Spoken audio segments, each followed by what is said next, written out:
sa katatapos lang na laro ng Premier Volleyball League PVL mga idol. Unang laban nagtatapat ang Creamline Cool Smashers against Strong Group Athletics SGA. Sa second game naglalaban ang Anxiled Chameleons versus Galleries Tower High Risers. Sa unang sagupaan sa Premier Volleyball League, sa laban ng Creamline Cool Smashers against Strong Group Athletics SGA ay nasweep ng Creamline Cool Smashers ang Strong Group Athletics SGA sa 3-0, sa score na set 1 25-13, set 2 25-13 and set 3 25-19. Best player of the game naman si Bernadette Pons ng Creamline Cool Smashers, na nagtala ng 12 points, 10 attack points and 2 service ace.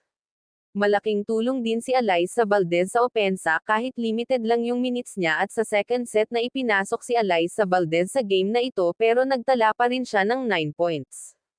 At si Gemma Galonza nagtala din ng 5 points and 11 excellent digs in spite of limited minutes also.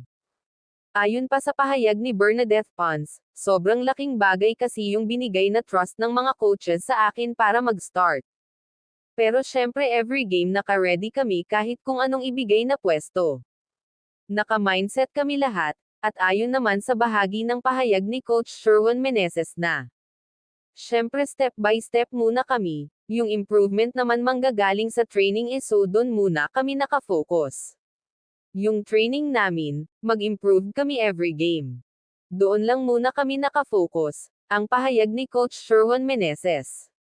At sa second game naman sa tapatang Anxiled Chameleons against Galleries Tower High Risers ay nasweep din ng Anxiled Chameleons ang Galleries Tower High Risers sa 3-0, sa score na set 1 25-21, set 2 25-18 and set 3 25-15. Best player of the game naman si Ivy Laxina na nagtala ng 17 attack points with 11 excellent digs, unang panalo ng Anxiled Chameleons sa season na ito.